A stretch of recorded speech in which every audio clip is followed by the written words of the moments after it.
Hello students, now let us continue our synthesis. हम पहले पढ़ चुके हैं क्या?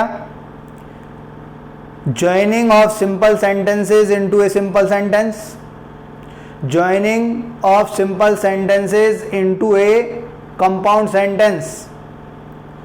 Now we are going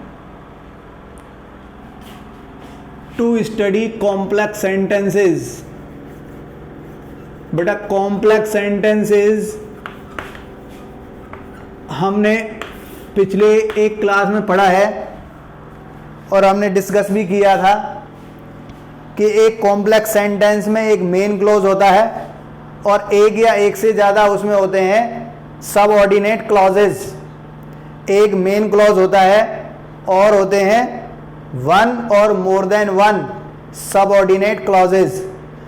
ये भी हमने पढ़ा कि subordinate clauses can be divided into three groups: noun clause, adjective clause and adverb clause. अब जिसमें कि हमने नाउन क्लॉज पढ़ भी लिया है, अब हम इस complex sentence synthesis of simple sentences into a complex sentence, इस हेडिंग में इस टॉपिक पर नाउ लेट अस स्टार्ट. क्या? Adjective clauses.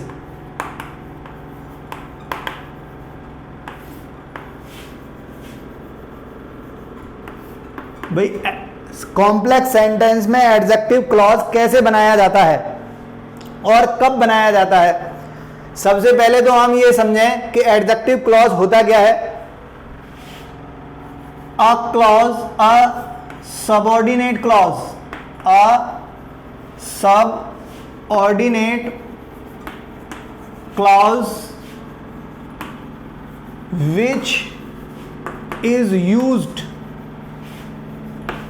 to explain any noun or pronoun of the main clause is called an adjective clause. Is called an adjective clause.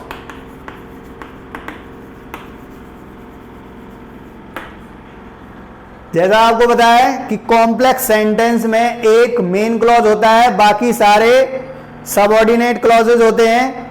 ऐसा subordinate clause जो main clause के किसी भी noun या pronoun को explain करता है, ऐसे सबऑर्डिनेट क्लॉज को कहा जाता है एडजेक्टिव क्लॉज. देखो, एक शुरू करने से पहले हम एक एग्जांपल देखते हैं.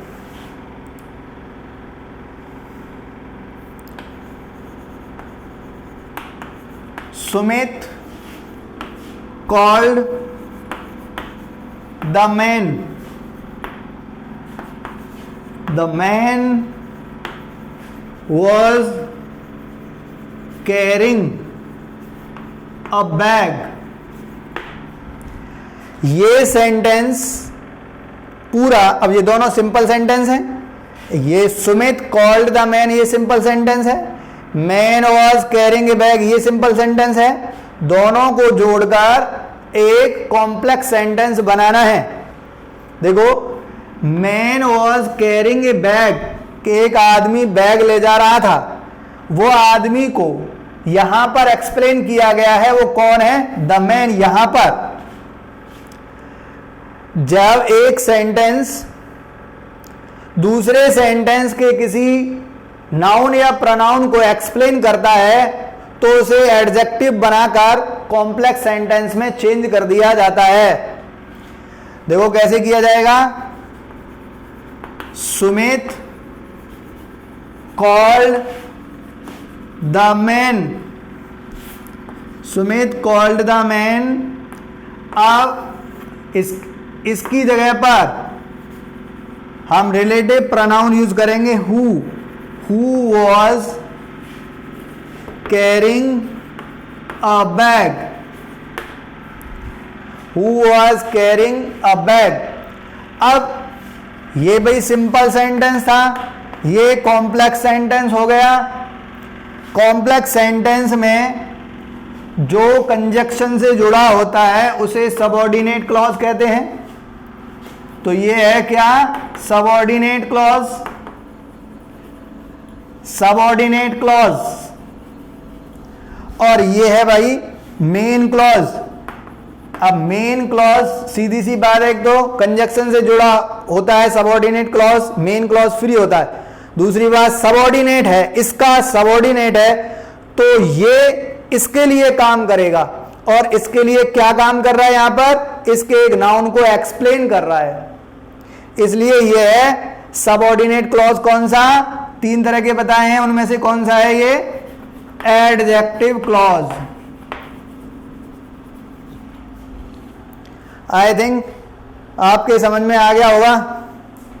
देखो अभी हमने स्टार्ट किया है, पॉज करो और लिखो क्या स्टार्ट किया है, एडजेक्टिव क्लॉजेस।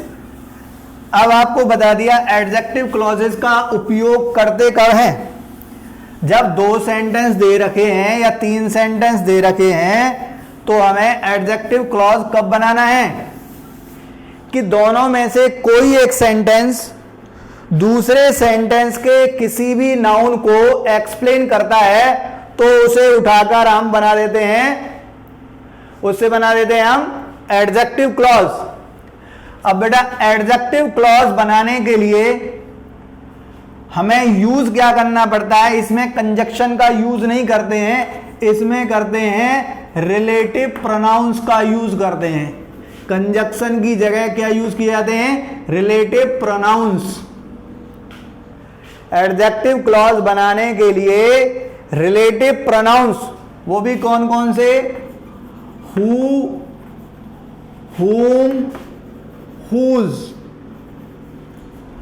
और which और that, ये 5 रिलेटिव प्रोनाउन यूज करते हैं हम एडजेक्टिव क्लॉज बनाने के लिए। इसके साथ साथ हम रिलेटिव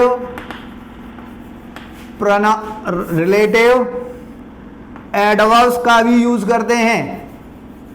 रिलेटिव एडवर्ब्स का कंजक्शन की जगह, और रिलेटिव एडवर्ब्स कौन कौन सी हैं, व्हेन, वेयर, व्हाई और हाउ। हम अब एडजेक्टिव क्लॉज बनाने के लिए किनका यूज किया था, रिलेटिव प्रोनाउन और रिलेटिव एडवर्ब्स का। एडजेक्टिव क्लॉज कब बनाया जाता है, जब दिए गए सेंटेंसेस में से कोई एक सेंटेंस दूसरे सेंटेंस के किसी नाउन या प्रोनाउन को एक्सप्लेन करे तो उसे सबऑर्डिनेट क्लॉज की जगह इनमें से किसी एक का प्रयोग करते हुए बनाया जाता है। अब भाई इनमें से किसको कब प्रयोग करना है, देखो समझो, जब जो एक्सप्लेन करने वाला सेंटेंस है, जैसे भाई ये तो ध्यान रखें, हु, हुम और हुज, ये तीनों इंसान के लिए यूज किए जाते हैं, ये तीनों इंसान के लिए यूज किए जाते हैं। अब देखो एग्जाम्पल के तौर पर समझाएंगे, हो सकता है आपके लिए बिल्कुल नए हों। जैसे आई सा a boy, he was wearing A cap. देखो भाई ध्यान से, he was wearing A cap, ये सेंटेंस इस सेंटेंस के इस नाउन यानी बॉय को एक्सप्लेन कर रहा है। कैप कौन पहने हुए है, बॉय पहने हुए है। अब बेटा कैप कौन पहने हुए है, बॉय पहने हुए है। अब देखो, अब यहां पर ये सब्जेक्ट आया है, यहां पर ये सब्जेक्ट है, इसी को रिमूव करके इसकी जगह हम रिलेटिव प्रोनाउन हु का प्रयोग करते हैं। जब सब्जेक्ट को रिमूव किया जाएगा तो हम प्रयोग करेंगे हु का। अगर यहां से ऑब्जेक्ट की जगह ऑब्जेक्ट को रिमूव किया जाता तो whom को, और पजेशन जैसे his, her, their, जब पजेसिव एडजेक्टिव को हटाया जाता है, पजेसिव एडजेक्टिव क्या होते हैं, जैसे his, her, their और my, your और are, our, इनकी जगह पर whose का प्रयोग किया जाता है। अब हमने यहां से सब्जेक्ट हटाया तो सेंटेंस बनता है आई सा a boy who was wearing a cap. बेटा ध्यान से समझेंगे इसको।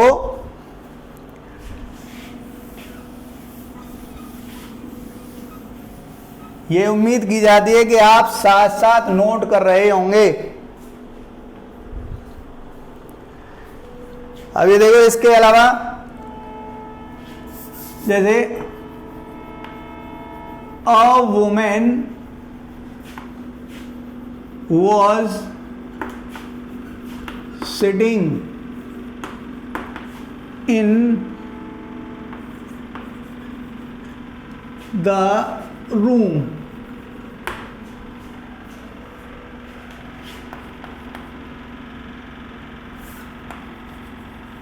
You insulted her yesterday। अब वो पहले से जानता है तो एक ही जगह आएगा the women was sitting in the room you insulted her yesterday। You insulted her yesterday, ये सेंटेंस इस वुमेन को एक्सप्लेन कर रहा है कि उसकी इंसल्ट कर दी गई। अब इसके तुरंत बाद, अब देखो यहां पर बॉय को, तो बॉय के तुरंत बाद इसे जोड़ा गया था, वैसे ही यहां इसके तुरंत बाद ही इसे ऐड किया जाएगा। अब यहां पर वुमेन क्या है, ऑब्जेक्ट है। ऑब्जेक्ट की जगह हम हु, हुम, हुज में से किसका प्रयोग करते हैं, हुम का। सब्जेक्ट देखो भाई, एडजेक्टिव क्लॉज में जब हमें इंसान के रूप में यहां पर कोई मिलता है, नाउन या प्रनाउन, उसको हम हटा रहे हैं। अगर वो सब्जेक्ट के रूप में है तो हु का प्रयोग करेंगे, ऑब्जेक्ट के रूप में है तो हुम का, पजेशन होगा तो हुज का प्रयोग करेंगे। अब यहां पर हर है ऑब्जेक्ट, तो इसकी जगह तो यहां पर इसका तो यूज करेंगे नहीं, इसको हटाए से किससे जोड़ेंगे, हुम से। अब देखो यहां से पहली बात तो ये वुमेन के लिए आया है पूरा सेंटेंस जिसे एक्सप्लेन कर रहा है, तो जिसे एक्सप्लेन करता है उस नाउन को लिख लिया जाता है। ये नाउन लिख लिया, नाउन है या प्रनाउन, उस नाउन या प्रनाउन को लिख लिया जाता है। whom, अब यहां पर यह आ जाएगा यू, इसे ऐड करेंगे, यू इंसल्टेड। अब हर की जगह तो यहां whom आ गया, इसके बाद इसे लिख देंगे yesterday। अब जो यहां बचा हुआ है सेंटेंस का पार्ट, वो यहां आ जाएगा was sitting in the room।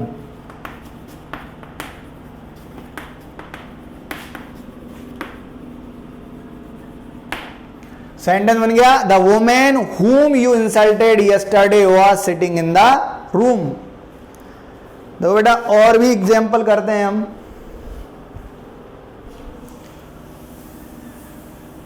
Synthesis करना आना चाहिए। हो सकता है नया टॉपिक है, थोड़ा कम समझ में आ रहा हो, मैं और भी एग्जाम्पल से आपको समझा देता हूं।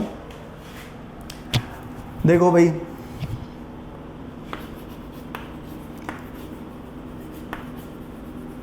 My father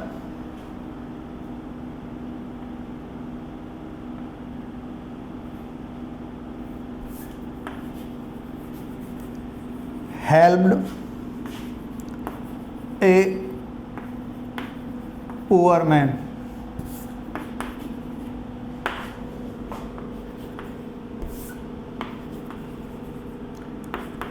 You know him, तुम उसे जानते हो।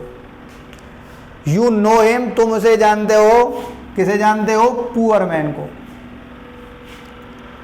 अब इसे एक्सप्लेन कर रहा है तो यहां तक का सेंटेंस पूरा लिख लिया जाएगा। जहां कनेक्ट करना है वहां तक पूरा लिख लिया जाएगा। My father helped the poor man. यहां पर वुमेन को भाई एक्सप्लेन कर रहा था ये सेंटेंस, तो केवल इतना ही लिखा और उसके तुरंत बाद इसे जोड़ दिया गया। यहां पर ऑब्जेक्ट को, ये सेंटेंस इसके ऑब्जेक्ट को एक्सप्लेन कर रहा है तो ऑब्जेक्ट तक पूरा लिख लिया, उसके बाद अब इसे कनेक्ट किया जाएगा। अब मैन के लिए हिम आया है, ऑब्जेक्ट हटाना है, ऑब्जेक्ट हटाते हैं तो हुम का प्रयोग करते हैं, whom you know. I think समझ में आ गया होगा अच्छी तरीके से।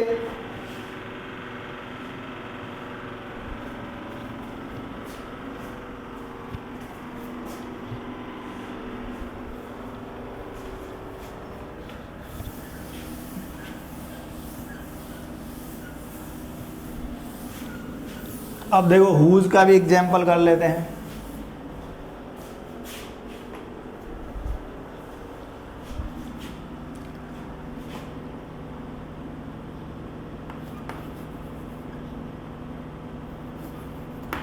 The girl was crying.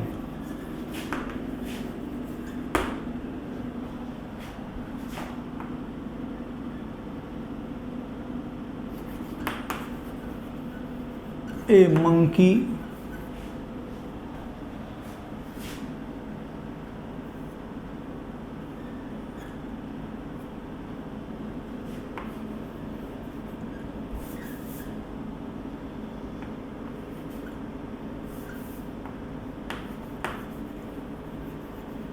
threw her doll. The girl was crying. A monkey threw her doll. A monkey threw her doll. बंदर ने उसकी गुड़िया को फेंक दिया। किसकी गुड़िया को फेंक दिया? द गर्ल, इसलिए वो रो रही है। अब मंकी थ्रू हर डॉल एक्सप्लेन कर रहा है द गर्ल को, तो गर्ल के बाद तुरंत बाद इसे कनेक्ट कर दिया जाएगा। अब यहां पर ये जो हर है, हर डॉल, तो यहां पर हर है पोजेशन, अधिकार बताने वाला उसकी। अब इसे हटाएंगे तो हम यूज किसका करते हैं भाई? हुज का। और हुज ऐसा रिलेटिव प्रोनाउन है कि जिसका पोजेशन बताया गया है वो नाउन इसके तुरंत बाद आता है। भाई बिना किसी के पोजेसिव एडजेक्टिव नहीं आते हैं। जैसे माय, केवल माय लिखा है तो उसका कोई अर्थ नहीं है। जैसे माय कार, भाई माय पेन, हिज का कोई मीनिंग नहीं है जब तक उसके बाद नाउन नहीं होगा। हिज का मीनिंग हो जाएगा, जैसे हिज कार, भाई उसकी कार। अरे समझ में आया होगा। इसलिए हुज किसका क्या, वो उसके साथ आएगा। जैसे द गर्ल, अब ये इसको एक्सप्लेन कर रहा है, इसके तुरंत बाद इसे ऐड करेंगे, a girl whose doll a monkey threw, a monkey through.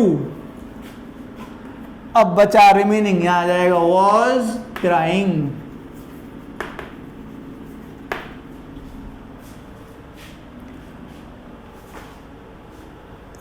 इसी तरीके से अब विच और दैट है। विच और दैट इंसान के लिए तो आते हैं हु, हुम, हुज। इंसान के अलावा अगर कोई थिंग है तो उसके लिए आएगा विच या दैट। अब सब्जेक्ट या ऑब्जेक्ट की जगह, जैसे यहां इंसान के लिए सब्जेक्ट और ऑब्जेक्ट की जगह दो हैं, हु और हुम। लेकिन इंसान के अलावा कुछ भी है उसका सब्जेक्ट और ऑब्जेक्ट दोनों की जगह यूज किया जाएगा विच। लेकिन पजेशन बताने के लिए हुज का ही प्रयोग करते हैं, क्योंकि हुज पजेशन सबका होता है। इंसान हो, लिविंग थिंग हो, नॉन लिविंग थिंग हो, चाहे एनिमल हो, बर्ड हो, कोई भी हो, सबके पजेशन को बताता है। अब जैसे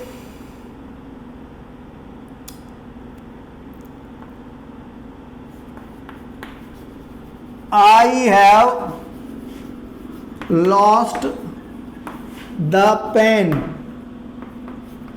you gave it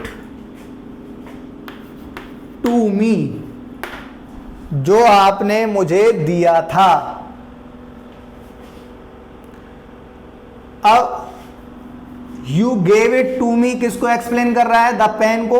the pen के तुरंत बाद इसे जोड़ दिया जाएगा कि I have lost the pen।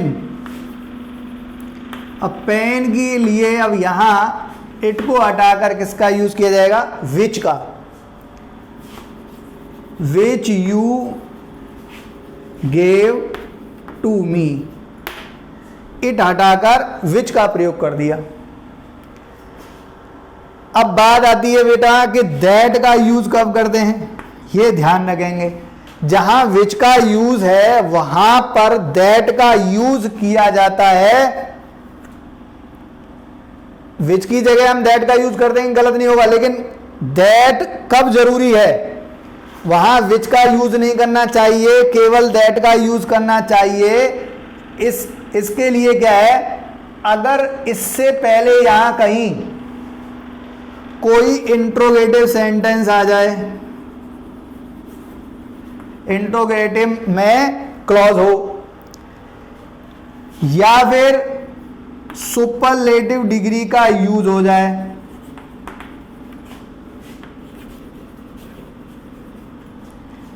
या फिर वर्ड्स जैसे few, little,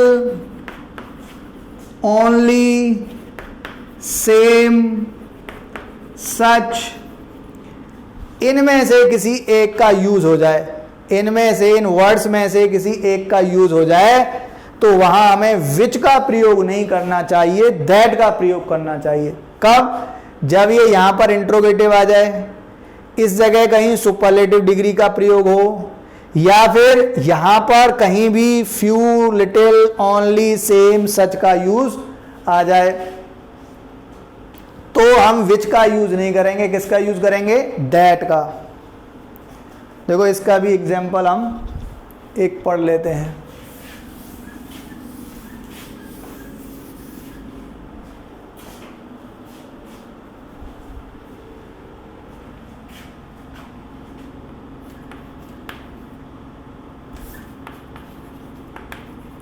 Dinesh is the best student.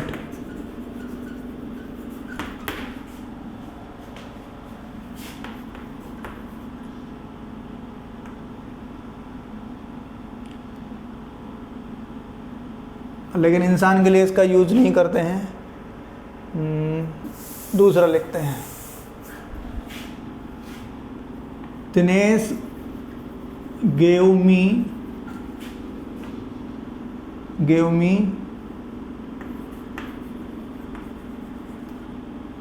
the most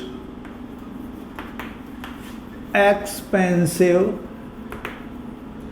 ring. I have lost it. ध्यान रखेंगे, जहां विच का यूज होता है वहां पर ही दैट का यूज करेंगे।